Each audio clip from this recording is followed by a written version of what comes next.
The rain slammed against the cracked windshield of the city bus. Each drop a tiny explosion of frustration as it streaked down the glass. Inside, the air was thick with the smell of wet coats and exhaustion, the kind that clung to people after a long day of scraping by. Emily Harper sat near the back, her thin fingers trembling as she counted the last 3 coins in her palm. Dull, scratched quarters that felt heavier than they should. Her diner shift had been brutal. Spilled coffee, rude customers, and a measly $7 in tips after 8 hours on her feet. Her sneakers were soaked through, her ponytail limp from the humidity, and all she wanted was to collapse into the lumpy mattress waiting in her tiny apartment across town. The bus lurched forward, and she pressed her forehead against the cold window, her breath fogging the glass as she tried to ignore the gnawing ache in her stomach. Those quarters were supposed to be dinner, a cheap burger from the corner joint, but now they sat there, mocking her, the only thing standing between her and a night of hunger. Up front, a commotion broke her trance. A man stood at the driver's door, his voice sharp with desperation, cutting through the hum of the engine. "Look, I'm telling you, I got mugged, car, wallet. Surname is sure you weren't here. Phone. Everything. I just need to get home." His dark hair was plastered to his forehead, dripping water onto the floor, and his expensive-looking jacket hung off him like a soggy second skin. The driver, a burly guy with a permanent scowl, didn't even look up from his clipboard. No cash, no ride. Rules are rules. The Powin. Step off. Emily's eyes flicked to the man's face, pale, tense, with a flicker of something raw beneath the surface. Like a cornered animal trying to hold it together, he ran a hand through his hair, letting out a shaky breath that sounded more like a growl. "You don't get it. I've got nothing left." "Nothing?" The bus went quiet, every passenger pretending not to notice, their heads buried in phones or staring out into the storm. Emily's chest tightened. She knew that look, the hollow, helpless panic of someone who'd just lost everything. She'd felt it herself 2 years ago, standing in the rain outside her mom's foreclosure, clutching a duffel bag as the bank took the only home she'd ever known. Her fingers closed around the quarters, the cold metal biting into her skin. She could keep them, stay silent, let this guy figure it out. But some stupid, reckless impulse pushed her to her feet.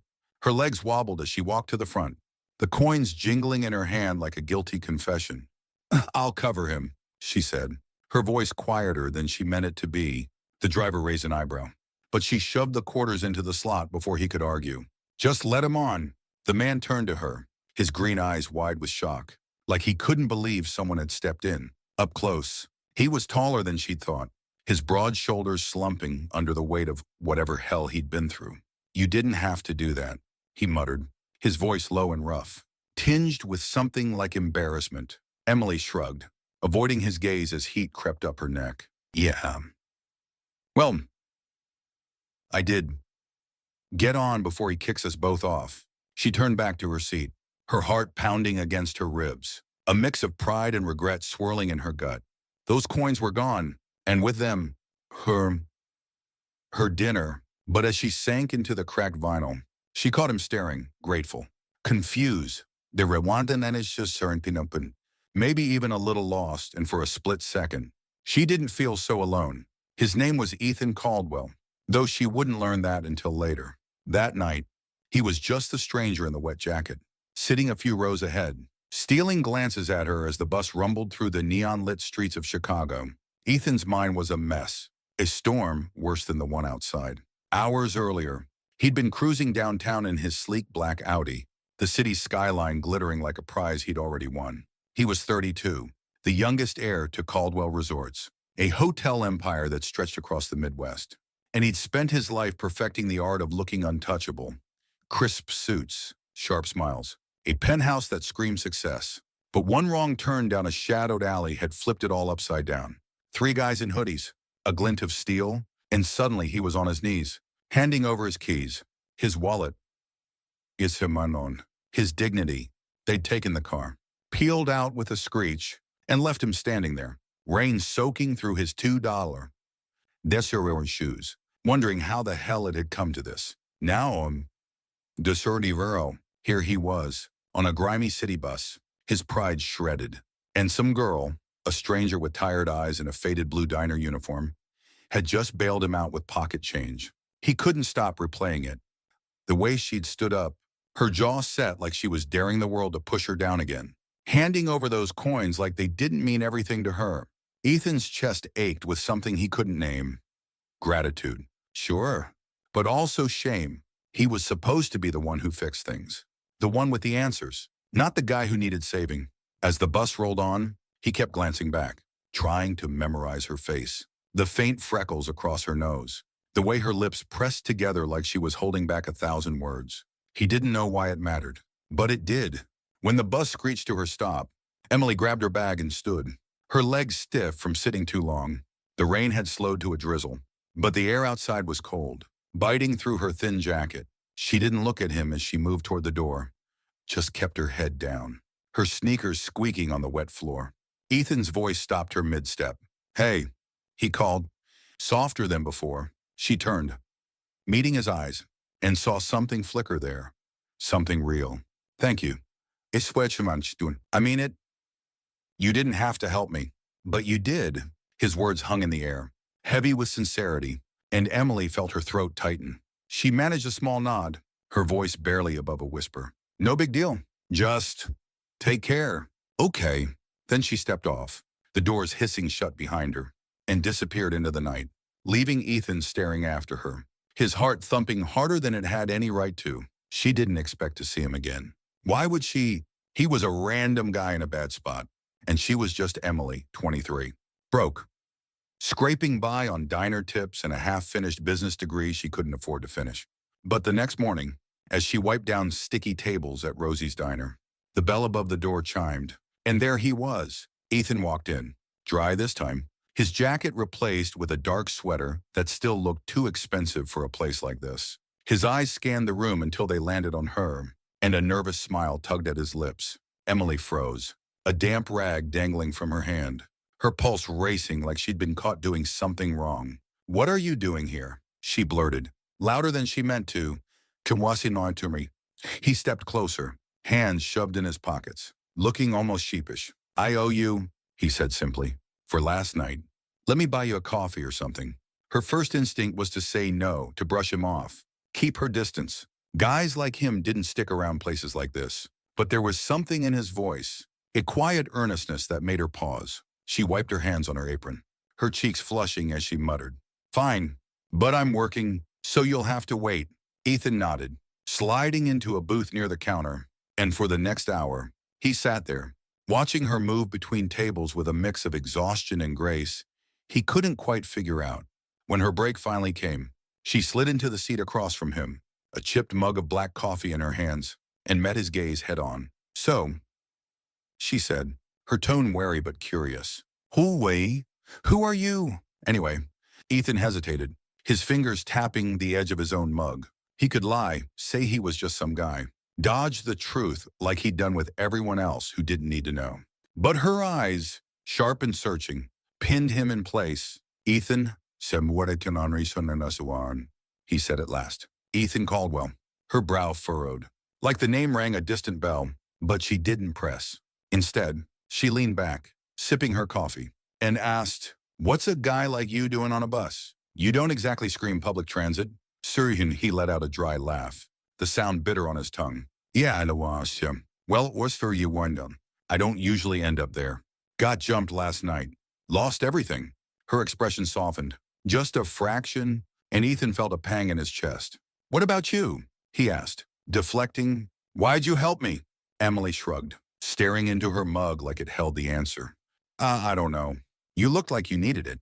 And I've been there, stuck, with no one giving a damn. Felt wrong to just sit there." Her voice was steady, but there was a crack in it, a hint of old pain she didn't mean to let slip. Ethan studied her, the weight of her words settling over him like a blanket he didn't deserve. "Well," he said quietly, "I'm glad it was you." She looked up, startled, and for a moment, they just sat there, Mushasun and Nanawarn, two strangers tethered by a single act of kindness, the diner's hum fading into the background as something unspoken sparked between them. Over the next few days, Ethan kept coming back. Every morning, like clockwork, he'd walk through Rosie's door, order a coffee he barely drank, and watch Emily work. She'd roll her eyes at first, muttering about rich guys with too much time. But she couldn't deny the way her stomach flipped when he smiled at her. A real smile. Not the polished one he probably used at board meetings. He didn't talk much about himself, just vague mentions of family business in downtown. But he asked her questions about her late shifts, her favorite coffee blend, the business classes she took at night school when she could afford them. I want to open a bakery someday, she admitted one slow afternoon, her voice softening with a dream she rarely let herself voice. Something small, you know. Just mine. Ethan's eyes lit up, like he could see it already. You'd kill it, he said, and the certainty in his tone made her believe, just for a second, that it wasn't impossible. For Ethan, when Shuri de Warrantorio, those mornings became an escape. His life was a pressure cooker, boardroom fights, his father's expectations, the endless grind of running Caldwell resorts. He'd grown up with everything handed to him, but it came with chains, a future mapped out, a legacy he didn't want. The robbery had shaken him, sure, but meeting Emily had cracked something open, a longing for something real. From my norm, something that wasn't scripted. She didn't know he was worth millions, didn't care about his last name, and that made every minute with her feel like a stolen breath.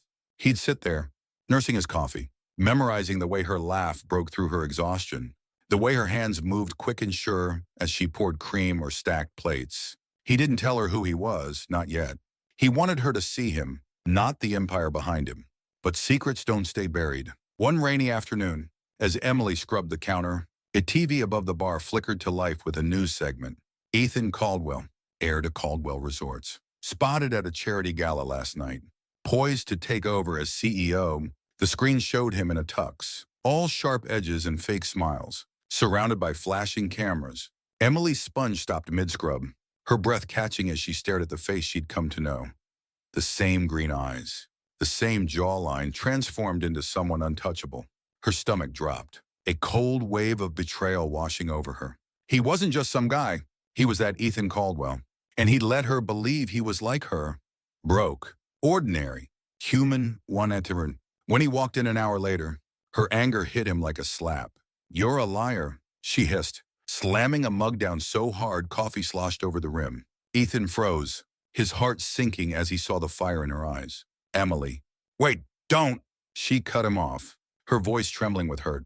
"You let me think you were just some random guy. Ethan, I told you things about my life, my dreams, and you're what? A millionaire playing pretend." Her hands shook as she untied her apron, tears prickling her eyes. "I trusted you." Ethan stepped closer, panic clawing at his chest. "I didn't lie about who I am. Not the real me. I didn't want you to look at me like everyone else does. Like I'm just money." She laughed, a sharp, bitter sound. "Well, you don't get to decide that for me. Get out." He left, the door banging shut behind him, but the ache in his chest stayed. Emily spent the night pacing her cramped apartment, replaying every conversation, every glance. She hated how much it hurt, hated that she'd let him in, that she'd started to care. Across town, Ethan sat in his penthouse, the city sprawling below him, feeling more trapped than ever. He'd found something real with her, and he'd blown it, but he couldn't let it end like this. The next day, he made a choice, one that would flip his world upside down. He walked into his father's office, the old man's cigar smoke curling in the air, and said, "I'm out. Twan, I'm done with the company." His father's face darkened, but Ethan didn't flinch. "I'm building something else, something mine." He found Emily at the diner 2 days later, her eyes wary as he slid a newspaper across the counter. "Ethan Caldwell steps down from Caldwell Resorts." She read it, her breath hitching, and looked up at him, confused. "What is this?" She whispered. "It's me proving I'm not who you think," he said, his voice steady but raw. "I want to start over, something small, something real, and I want you in it. A hotel, on the coast, with a bakery, your bakery." Her heart thudded, torn between doubt and hope. "Why me?" she asked, her voice breaking. Ethan met her gaze, unflinching. "Because you're the only one who ever saw me." Emily stared at the newspaper, trembling in her hands, the black ink blurring as her eyes traced the headline again. "Ethan Caldwell steps down from Caldwell Resorts. The diner's fluorescent lights buzzed overhead, casting harsh shadows on the counter between them. Her chest felt tight, like someone had wrapped a fist around her lungs and wouldn't let go. Ethan stood there, hands shoved deep in his pockets, his green eyes locked on hers with an intensity that made her want to look away, but she couldn't. His sweater was rumpled, his hair slightly messy, like he'd run his hands through it too many times. He didn't look like the polished millionaire from the TV screen anymore. He looked nervous, vulnerable, human. What do you mean? If certainly it took into one. My bakery, she asked, her voice low, almost swallowed by the clatter of plates from the kitchen. Ethan took a step closer, the toes of his boots brushing the edge of the counter. I mean it, he said, his tone steady despite the flicker of doubt in his eyes. I'm buying a spot, an old inn on the Lake Michigan coast, near Saugatuck. It's beat up, falling apart, but it's got bones. I want to fix it up, turn it into something new. A small hotel, nothing fancy, and I want a bakery in it. Yours. You'd run it, own it, make it whatever you want. He paused, swallowing hard. I'm not asking you to forgive me right now. I want you to see I'm serious. About this? About you. Emily's mouth went dry. She set the newspaper down, her fingers lingering on the edge as if it might disappear. A bakery. Her bakery. The dream she'd scribbled in notebooks during late-night study sessions. The one she'd whispered to herself while kneading dough at 3 a.m. After her dad died and her mom lost the house. It was a lifeline she'd clung to through every rejection letter, every overdraft notice. And now here was Ethan, dangling it in front of her like a gift wrapped in risk. Her stomach twisted, half with longing, half with fear. You don't even know me, she said, crossing her arms tight against her chest. Not really. Why would you bet everything on some girl you met on a bus? Ethan's jaw tightened, but his gaze didn't waver. Because I've spent my whole life around people who want something from me. Money, power, a name. We did me. You didn't. You helped me when you had nothing to give. And you didn't even blink. That's not some girl. That's someone I'd bet on every damn time. His voice cracked slightly. And he looked down, rubbing the back of his neck like he was embarrassed by how much he'd said. Emily's throat burned. She wanted to believe him. God, she did. But the sting of his secret still lingered, sharp and raw. I need to think about it, she said finally. Her words clipped. It's too much. He nodded, a flicker of disappointment crossing his face. But he didn't push. Take all the time you need. I'll be at the inn tomorrow. Checking it out. If you want to see it, meet me there. No pressure. He slid a folded piece of paper across the counter, an address scrawled in messy ink, then turned and walked out, the bell jingling behind him. Emily watched him go, her heart hammering against her ribs. She unfolded the paper, staring at the words until they blurred. Saugatuck, a tiny tourist town, all quaint shops and sandy dunes, a world away from Chicago's concrete grind. Could she do this? Could she trust him? That night, she barely slept. Her apartment was a shoebox peeling paint, a leaky faucet dripping into a stained sink, a mattress shoved against the wall. She lay there, the streetlight slicing through the blinds, replaying Ethan's words. You're the only one who ever saw me. It echoed in her head, tugging at something she didn't want to name. She'd seen him, sure, scared, soaked, stripped of everything, but she'd also seen the lie he'd let her believe. Yet here he was, tearing down his whole life to prove something. To her, by 4 p.m, she was up, pacing, her sneakers squeaking on the warped floor. She grabbed her phone, pulled up a map, and typed in the address. 2 hours by bus. She could make it. She had to see it. The next morning, the air was crisp. The sky a pale gray as Emily stepped off the rickety Greyhound in Saugatuck. The town smelled of pine and lake water, a sharp contrast to the exhaust fumes she knew too well.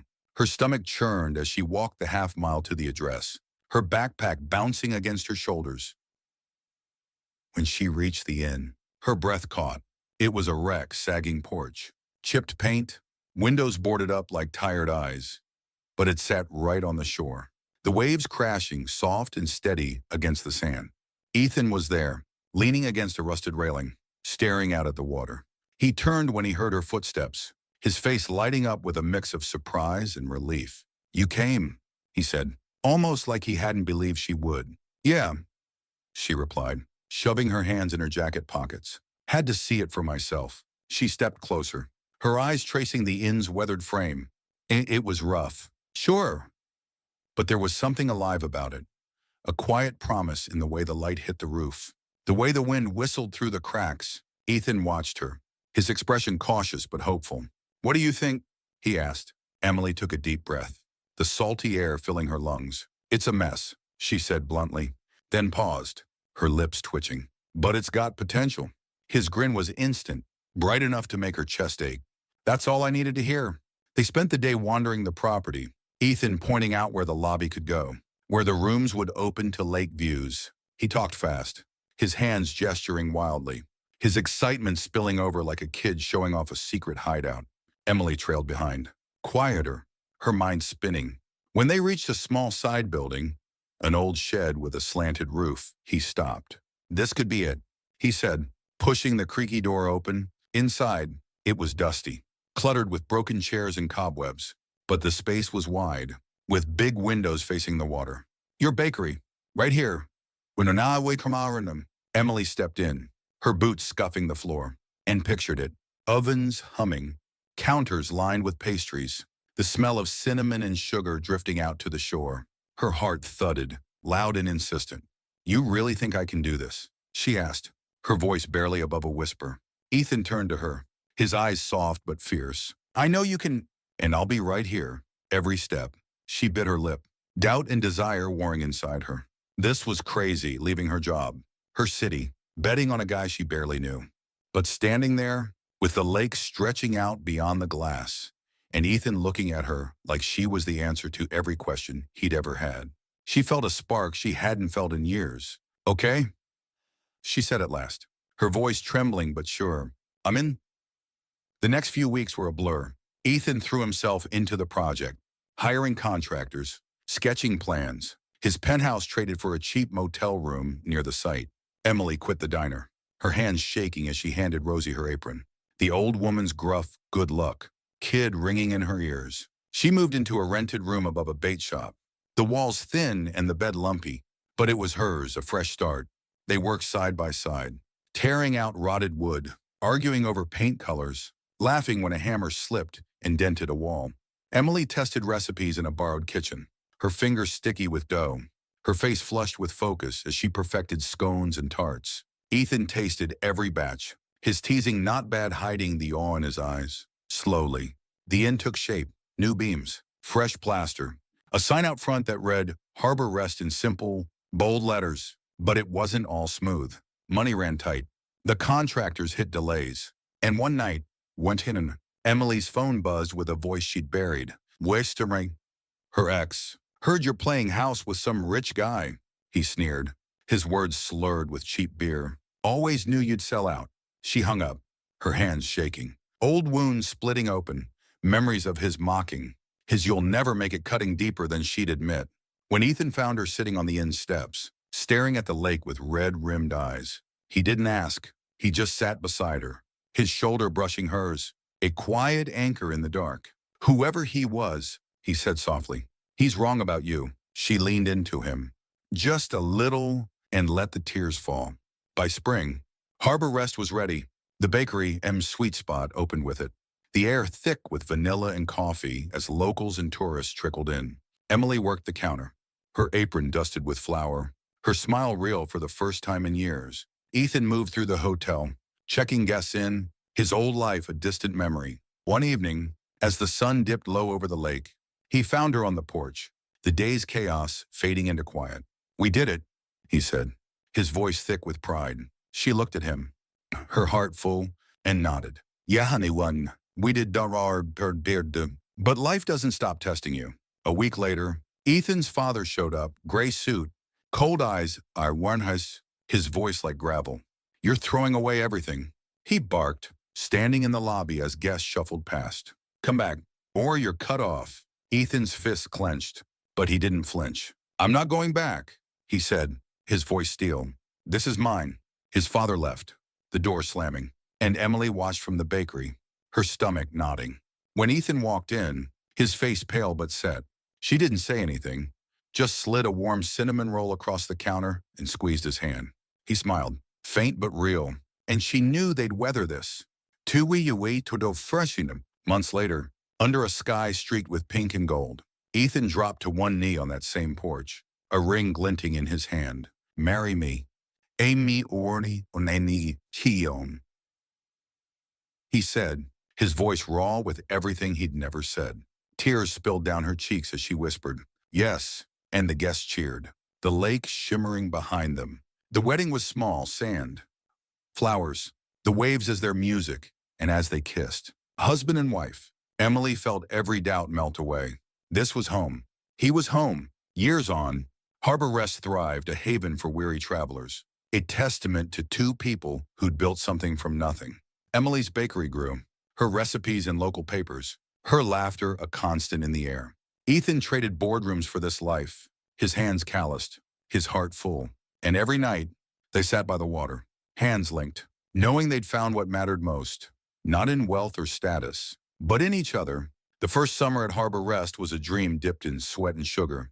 The sun blazed over Lake Michigan, turning the water into a sheet of molten gold, and tourists poured into Saugatuck like ants to a picnic. Emily barely slept, her days a whirlwind of kneading dough, brewing coffee, and smiling through the ache in her legs. M's sweet spot was a hit. Blueberry scones sold out by noon. Her lemon tarts earned whispers of best in town, and the line for her cinnamon rolls snaked out the door some mornings. She'd catch her reflection in the bakery's glass case, flour-streaked cheeks, hair escaping its bun, eyes bright with a fire she hadn't known she had, and feel a jolt of pride so sharp it almost hurt. This was hers. She'd built it, brick by brick, recipe by recipe, and every oh my God, this is amazing from a customer stitched up a little more of the doubt she'd carried for years. Ethan was everywhere at once.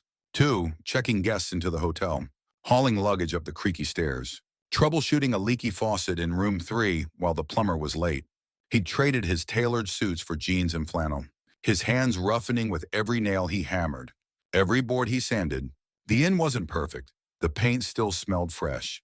The Wi-Fi dropped in storms, but it hummed with life, a heartbeat he'd never felt in the sterile towers of Caldwell resorts. He'd catch Emily's eye across the courtyard as she carried a tray of muffins, and she'd flash him that half smile, tired but real, and his chest would tighten with something warm and steady. This was what he'd walked away for, not just the hotel, but her. Them are none hers.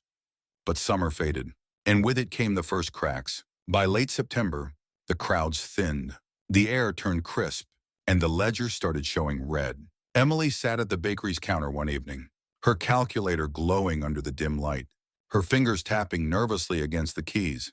We're barely breaking even, she muttered, shoving a strand of hair behind her ear. Ethan leaned against the doorframe, arms crossed, his brow furrowed. It's the off-season, for Mazanuam. He the word we he can turn on here to mine, he said, trying to sound calm. Tourist towns slow down. We knew that. You want ready once. She looked up, her hazel eyes shadowed with worry. Yeah, Rumasa Bira Weekeen, but we've got loans. Ethan, the renovations ate everything you had left, and my savings are gone. If we don't figure this out, we're screwed. Her voice trembled, and she hated it, hated feeling small again, like the girl who'd lost everything once before. He sat across from her, reaching for her hand, his thumb brushing over her knuckles. We'll figure it out, he said, his tone firm but soft. We've made it this far. She pulled her hand back, not because she didn't want him, but because the fear was louder than his words. What if we can't? What if this was a mistake? The question hung there, sharp and cold, and Ethan's stomach dropped. He'd seen her strong, seen her fight, but this was the raw edge of her, the part that still expected the rug to be yanked out from under her. It's not, he said, leaning closer. I'd bet on us every time. Every damn time. She met his gaze, her lips pressing tight, and nodded just once. Small and shaky, but it was enough. They scraped by that fall, cutting corners where they could. Emily slashed the bakery's menu to save on supplies, baking only what sold best, her hands cramping from rolling dough late into the night. Ethan took odd jobs around town, fixing fences, hauling firewood, his pride swallowing itself with every paycheck he cashed. They didn't talk about it much, just kept moving, their silences filled with the clink of dishes and the hum of the lake. But one night, as snow dusted the inn's roof and the wind howled through the pines, Ethan found her in the bakery, slumped over a tray of half-finished cookies, her shoulders shaking. "I'm so tired," she whispered, her voice breaking. He knelt beside her, pulling her into his arms, her tears soaking his shirt. I've got you," he murmured, his own throat tight. "We've got this." And in that moment, holding her as the storm raged outside, he knew he'd fight for this, for her until his last breath. Winter tested them harder. A pipe burst in the hotel, flooding 2 rooms and costing thousands they didn't have. Emily's mom called, her voice frail over the crackling line, begging her to come back to Chicago. "This isn't worth it." Honey and Jake's taunts echoed in her head, uninvited but relentless. Ethan's father sent a letter, crisp and formal, offering a buyout. "Sell me the inn, come back to the company, and I'll clear your debts." Ethan burned it in the fireplace, the flames licking up the paper as Emily watched, her stomach twisting. "You sure about that?" she asked, her voice quiet. He turned, his eyes blazing. "I'd rather lose everything than go back to that cage." She nodded, but the fear lingered, a shadow neither could shake. Spring brought a thaw, not just in the weather, but in them. The inn booked its first wedding, a small affair on the shore, and Emily baked a 3-tier cake that left the bride in tears of joy. Word spread, and by May, Harbor Rest was buzzing again, guests filling rooms, the bakery's bell chiming nonstop. Emily stood behind the counter one morning, icing a batch of cupcakes, when a woman in a sleek blazer walked in, her heels clicking on the wood floor. "I'm with Midwest Living," she said, flashing a card. "We're doing a feature on hidden gems. Your bakery's on the list." Emily's jaw dropped, her hands freezing mid-swirl. "Me, though, it team at Mister," she stammered. The woman smiled. "You? This place is special. People can tell." The article hit stands in June, and overnight, M's sweet spot became a destination. Cars lined the gravel lot.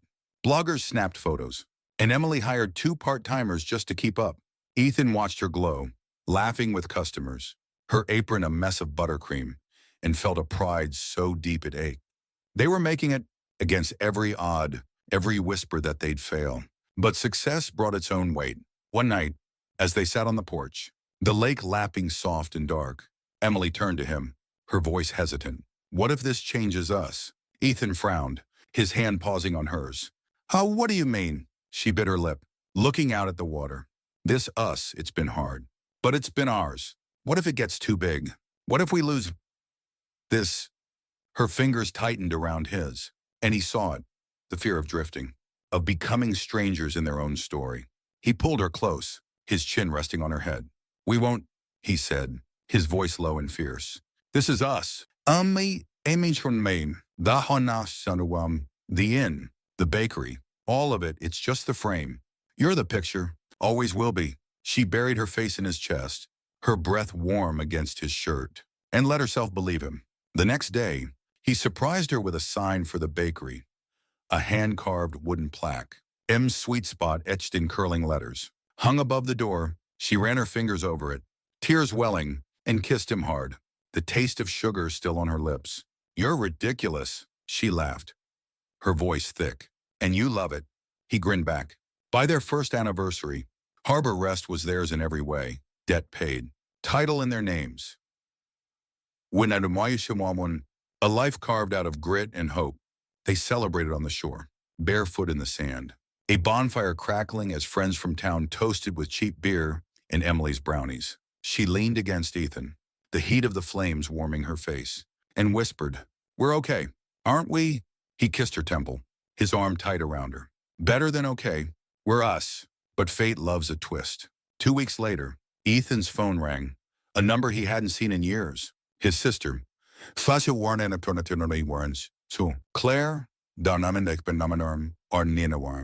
her voice tight with panic. "Dad's sick," she said. "Really sick.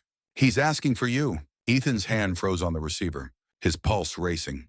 Emily watched from the bakery door, flour dusting her hands, her stomach sinking as his face paled. "What do I do?" he asked her later. Pacing the inn's lobby, his voice raw, she stepped closer, her hand on his chest. feeling his heartbeat under her palm. "You go," she said softly. "Not for him, for you. To close that door," he nodded, his eyes searching hers, and pulled her into a hug that said everything he couldn't. He drove to Chicago the next day, the skyline looming like a ghost of his old life. His father lay in a hospital bed, frail and gray, the Titan reduced to a shadow. "You're a fool," the old man rasped, his hand trembling on the sheets. "Threw it all away." Ethan stood tall, his jaw set. "No, dude. I found something better." His father's eyes narrowed, but there was no fight left. Ethan left the room, the door clicking shut, and felt a weight lift, closure, cold but final. When he got back to Saugatuck, Emily was waiting on the porch, her arms open, and he sank into her, the past slipping away like sand through his fingers. Summer rolled in again, and with it, a new rhythm. The inn booked solid, the bakery expanded its hours, and Emily started dreaming bigger, a second location, maybe, or a cookbook. Ethan backed her every step, his faith in her unshakable. One evening, as the sun sank low and painted the lake in fire, he pulled her onto the sand, a velvet box in his pocket. "Marry me." "After one," he said, kneeling, his voice thick with love. Her yes was a sob and a laugh, and the ring slid onto her finger as the waves cheered. The wedding was pure then, simple. Well, on the shore at dusk, Emily walked barefoot, her dress fluttering, her eyes locked on Ethan's. They vowed to fight, to build, to hold each other through every storm. And as they kissed, the crowd roaring, the lake stretched endless before them, a promise of everything still to come. The sun hung low over Lake Michigan, a fiery orb bleeding orange and pink into the water. As Emily stood at the edge of the sand, her bare toes curling into the cool, damp shore, her dress was simple, white lace that hugged her frame, the hem fluttering in the breeze, no veil, just a wildflower crown woven by the florist's daughter that morning. Her heart thudded loud enough to drown out the waves, a rhythm of nerves and joy so fierce she could barely breathe. Across the makeshift aisle, lined with driftwood and mason jars glowing with tea lights, Ethan waited, his hands clasped tight in front of him, his dark hair ruffled by the wind. He wore a linen shirt, sleeves rolled to his elbows, and jeans faded at the knees, but his green eyes shone brighter than any suit could have made them. When they locked on hers, a grin broke across his face, boyish, unguarded, the kind that stripped away every doubt she'd ever had. The crowd was small, 20 or so, locals and a handful of friends from Chicago who'd made the trek. Rosie from the diner sat in the front row, her gray curls bobbing as she dabbed her eyes with a napkin. Emily's mom, Linda Warnader-Wasimatsian, stood beside her, thinner than last year, her smile fragile but real. No one from Ethan's family came. Claire had sent a card, a shaky congrats scrawled inside. But his father's silence was a wall neither of them breached. It stung him. Emily knew, but as she started down the aisle, the guitar strumming soft chords from a local kid they'd hired, Ethan's gaze held her steady. The world shrank to just him, his broad shoulders, the way his Adam's apple bobbed as he swallowed hard, the love in his eyes so raw it made her chest ache. She reached him, her hand slipping into his, and his fingers squeezed hers tight, warm and calloused. "You're shaking," he whispered, his voice low, teasing but tender. "So are you, Wakid Shobon." She shot back, her lips twitching into a smile. The efficient, a wiry guy named Tom who ran the bait shop, cleared his throat, his gravelly voice cutting through the murmurs. "We're here to join Emily Harper and Ethan Caldwell. Two folks crazy enough to bet on each other." Laughter rippled through the crowd, and Emily felt heat climb her cheeks. Tom kept it short, no fluff, just the bones of it, love, commitment. "You're to want 'em." On through thick and thin, then it was their turn. Ethan went first, his voice steady but thick with emotion. Team. I was lost before you, running on autopilot, chasing shit that didn't matter. You saw me when I couldn't see myself, and you gave me a reason to fight for something real. I promised to stand by you, to build with you, to catch you when you fall, every day, for as long as I've got." His thumb brushed her knuckles, and a tear slipped down her cheek, hot and fast. She blinked it away, her breath hitching as she spoke. "Ethan, you believed in me when I didn't. You turned my dreams into something I could touch, and you made me braver than I thought I could be. I promised to hold you up, to laugh with you, to love you even when it's hard. Always. Her voice cracked on the last word, and Ethan's eyes glistened, his grip tightening like he'd never let go. Tom grinned. Rinks in Wassen, one is Oman. Ethan fumbled in his pocket, pulling out a thin gold band, simple but etched with tiny waves, a nod to the lake that had brought them here. He slid it onto her finger, his hand steady now, and she slipped a matching one onto his. Her fingers trembling but sure. By the power vested in me by the state of Michigan in this damn fine beach. Tom said, I pronounce you husband and wife. Kiss her, Ethan Artanon. The crowd whooped as Ethan pulled her close, his hands framing her face, and kissed her, soft at first, then deep and fierce, tasting of salt and promise. She melted into him, her arms looping around his neck, the world spinning away until it was just them, tangled in the best kind of chaos. The reception was pure Saugatuck. Tables on the sand, string lights crisscrossing overhead, a bonfire spitting sparks into the dusk. Emily's lemon cake sat proud in the center, 3 tiers of perfection she'd stayed up all night to finish. And Ethan cut the first slice with a grin, smearing frosting on her nose just to hear her laugh. They danced barefoot to a playlist blaring from a portable speaker, Springsteen. Then some cheesy 80s ballad, his hands on her waist, her head against his chest, the thump of his heart syncing with hers. Mrs. Caldwell, est sur your manche, he murmured into her hair, and she tilted her head up, smirking. Don't get used to it, I'm still Harper in the kitchen. He laughed, me resonator to me, spinning her until the stars blurred. And for that night, everything was perfect. But perfection doesn't last. 2 months later, as fall painted the trees in crimson and gold, trouble crept in quiet and cold. Emily was in the bakery, rolling out dough for pumpkin scones, when her phone buzzed, a text from her mom. Call me, now you're certain. Her stomach dropped, a sick twist she couldn't shake. She dialed, flowers still on her hands, and Linda's voice came through, thin and shaky. It's cancer. Ari, Naren. Found it last week, stage 3. The rolling pin slipped from her grip, clattering to the floor, and the room tilted. What? She whispered, her knees buckling. Linda tried to sound strong. We'll fight it, honey. Marie, don't you worry. But Emily heard the fear, the same quiver from the foreclosure days. She hung up, her hands shaking, and sank against the counter, her breath coming in sharp, shallow gasps. Ethan found her there, her face buried in her hands. The dough forgotten, Rhinum. Manlanda sonorden, sir. He knelt beside her, his voice tight with worry. She told him, the words spilling out in a rush, and his arms wrapped around her, pulling her into his chest. We'll get through this, he said, his tone fierce. Like he could will it true.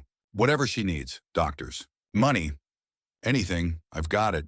Emily nodded against him, her tears soaking his shirt. But the weight didn't lift. Linda was all she had left of family, the one who'd patched her up after every fall. Losing her wasn't an option. Not now. Not when life was finally good. They drove to Chicago the next day, the inn left in the hands of their part-timers. Linda sat in her cramped apartment, a scarf hiding her thinning hair, her smile forced. You didn't have to come, she said, but her eyes said otherwise. Emily hugged her tight, feeling the bones beneath her mom's sweater. And Ethan lingered by the door, his jaw tight. He paid for the first round of chemo, out of pocket. No questions. Dipping into the last of his savings, the cushion he'd kept from his old life. She's family, he told Emily later. When she protested, we take care of family. She kissed him, hard and grateful, but the fear stayed, a shadow in every quiet moment. Back at Harbor Rest, the strain showed. Emily threw herself into the bakery, baking late to keep her mind off the hospital calls, her hands moving on autopilot while her thoughts spun. Ethan juggled the hotel, fielding guest complaints with a smile he didn't feel, his energy drained by the back and forth to Chicago. They snapped at each other, small things, stupid things like when she burned a batch of muffins and he forgot to order towels. Can you just try to focus? She'd snapped one night, her voice sharp. He'd glared back, exhausted. I'm doing everything I can. Amen. Near and the silence after was heavy, but they didn't stay mad. Couldn't. He'd pull her close. Yet to Shimmerna, Western. She'd bury her face in his neck, and they'd hold on. 2 anchors in a storm. Winter hit hard. Snow piling high. The inn half empty. Linda's chemo stretched into months, her strength fading. and Emily's hope frayed with every visit. One night, she broke down in the bakery, sobbing over a tray of cookies she couldn't finish. The weight of it all, her mom, the business, the fear of losing everything, crushing her. Ethan found her, his own eyes red, and they sat on the floor, backs against the counter. Nala Yishernashustimons, her head on his shoulder. I can't lose her, she whispered. He squeezed her hand, his voice rough. You won't, and you won't lose me. Either, They stayed there, the cold seeping through the tiles, until the tears stopped and the dawn crept in. Spring brought a reprieve. Linda's scans showed the cancer shrinking, a fragile wind that made Emily sob with relief. The inn booked up, the bakery hummed, and they found their rhythm again. One evening, as the lake sparkled under a fading sun, Ethan pulled Emily onto the porch, his arms wrapping around her from behind. We're tougher than we thought, he murmured, his breath warm against her ear. She leaned back, her hands over his, and smiled, small, but real. Yammer should she said. We are, we are, but life's tests never end. A week later, a letter arrived, Ethan's father, dead of a heart attack, leaving a will that named him sole heir. Millions. Properties. The empire he'd walked away from.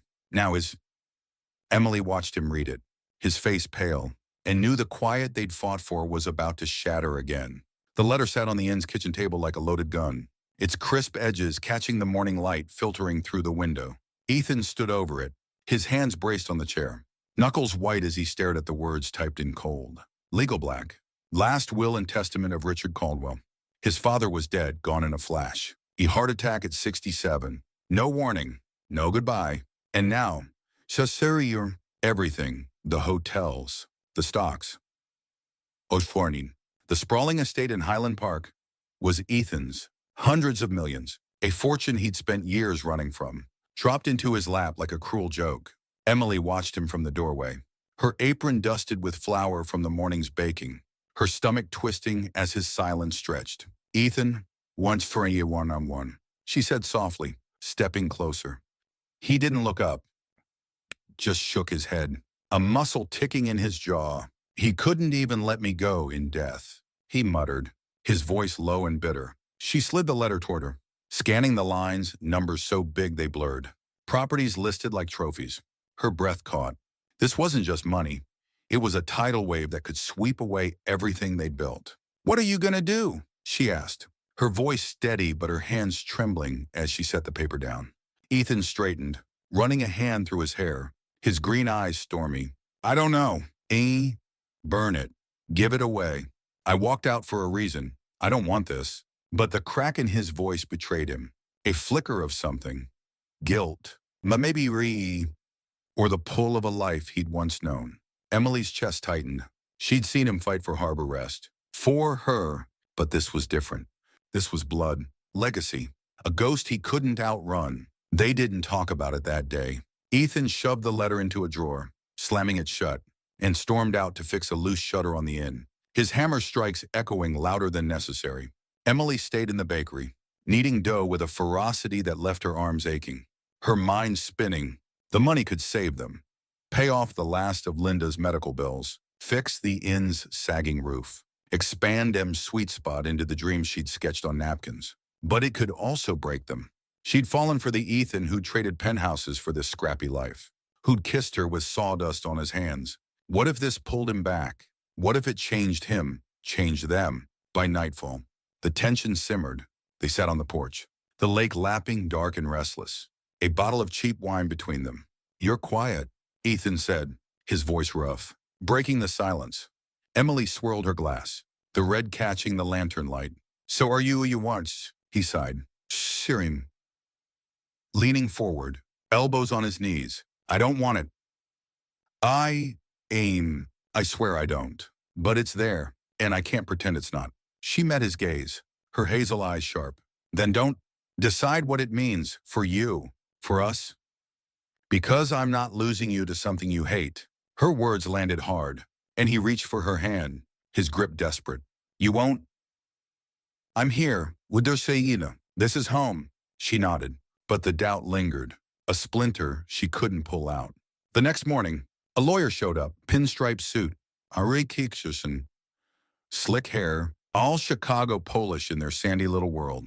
Mr. Caldwell, he said, extending a hand Ethan didn't take. We need to discuss the estate. Your father's board expects you to step in. Ethan's jaw tightened, but Emily spoke first, her voice cool. He's not interested. Send whatever papers he needs to sign to give it up. The lawyer blinked, adjusting his tie. It's not that simple. There's a trust clause. Ethan inherits unless he's deemed unfit, and the board's already questioning his stability, given his choices. Ethan laughed. Ah oui, a harsh, hollow sound. They think I'm crazy for this. Good, let him take it. But the lawyer's next words froze him. If you refuse, it goes to your cousin, Mark Kearney. He's already pushing to sell Caldwell Resorts to a conglomerate. Everything your father built, gone. Ethan's face paled, and Emily felt a chill. Mark was a shark, ruthless, greedy, the kind who'd gut the company and pocket the cash. Ethan hated his father's world, but it was still his name, his roots. Let me think about it, he said finally, his voice flat. The lawyer left, and Emily watched Ethan pace the lobby, his fists clenching.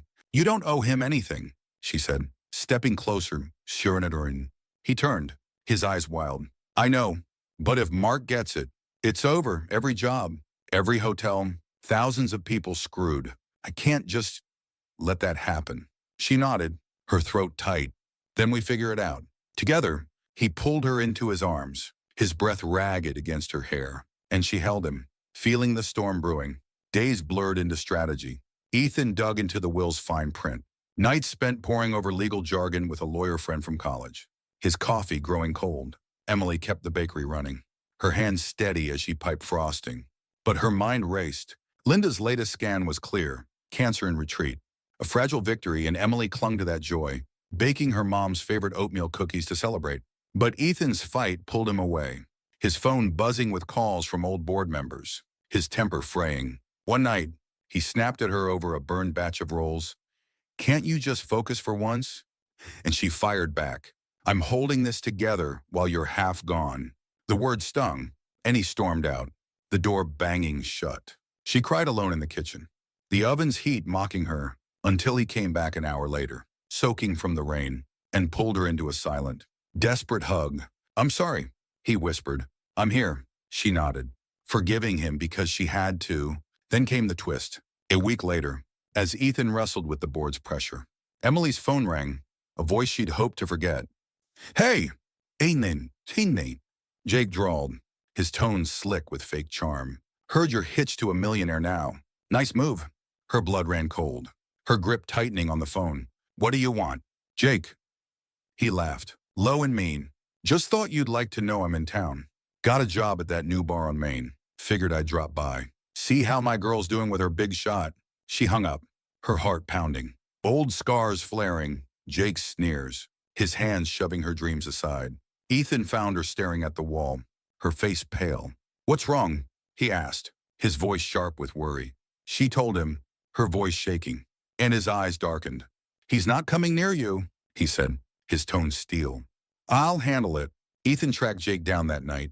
A dive bar, neon flickering, the air thick with smoke. Jake leaned on the counter, smirking, his blonde hair greasy under the lights. Well, if it ain't the rich boy, he taunted, cracking a peanut shell. Ethan stepped close, his voice low and lethal. Stay away from her. Second and number ones, or I'll make sure you regret it. Jake's grin faltered, but he shrugged. She's fair game. And it was Sorn. Always was. Ethan's fist clenched, but he walked away, barely, knowing a fight wasn't worth it. Back at the inn, he told Emily, his hands shaking with restraint. He's nothing, she said, touching his cheek. You're everything. He kissed her, fierce and possessive, and the fear eased. Just a little. Swim the shirts or the inheritance loomed larger. Ethan flew to Chicago, meeting the board in a glass-walled room that felt like a cage. They pushed, sell, step up, decide, but he held firm. I'll take it, he said finally, his voice steady. But on my terms. No salaire. I run it remotely. Keep the jobs, and Harper rest stays mine. The compromise cost him hours on calls, a piece of his freedom, but it saved the legacy without swallowing him whole. He came home to Emily, exhausted but triumphant, and she greeted him with a warm scone and a kiss. "You did it," she murmured. He smiled, faint but real. "We did." Summer returned. The inn-buzzing memory the bakery thriving. Jake slunk out of town, his bar gig gone, and Linda moved closer, renting a cottage nearby, her laughter a balm. One night, under a sky bursting with stars, Ethan pulled Emily onto the sand, his ring glinting on her finger. "We're still us, right?" he asked, his voice soft. She smiled. "Rare him, her hand in his, always. And as the waves whispered, they knew whatever came, they'd face it, side by side. The summer after Ethan's compromise with the board settled into a rhythm that felt like home. Harbor Rest gleamed under the July sun, its whitewashed walls a beacon against the Lake Michigan shore. The porch crowded with guests sipping lemonade and nibbling Emily's shortbread. The bakery hummed from dawn to dusk. M's Sweet Spot, now a name whispered beyond Saugatuck. Tourists drove from Grand Rapids just for her maple pecan rolls. And a local TV crew filmed a segment, Emily blushing through her flour-dusted apron as they praised her small-town magic. She'd hired a third part-timer, a college kid named Mia with a quick smile. And the extra hands let her breathe finally, her days less a sprint, more a steady run. Ethan split his time between the inn and Chicago calls, his laptop perched on a wobbly table in their tiny office. His voice calm but firm as he steered Caldwell resorts from afar. The empire stayed intact, jobs secure, and he kept his soul here, with her to when and turn on Serpinowen. Linda thrived in her cottage down the road, her hair growing back in soft waves. Her laughter a constant at Sunday dinners, where she'd tease Ethan about burning the burgers. "You're lucky my girl's the cook," she'd say, winking at Emily. And he'd grin, flipping another patty onto the grill. The cancer was a shadow now. Not gone, but quiet.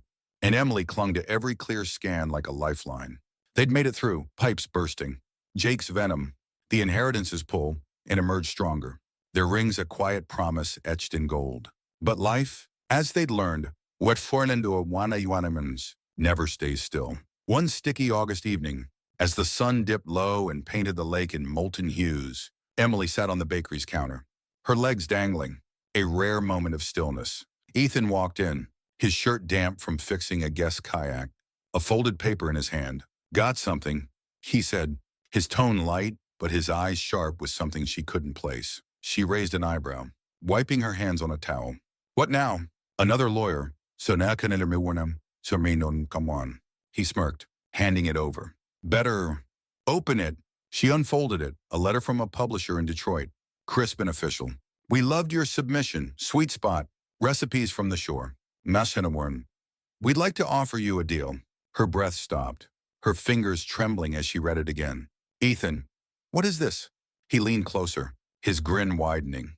"You sent those recipes to that food blog last month. Hey, one that remember, when asked to they passed it on. It's a cookbook. Ein Dormana Chowinch.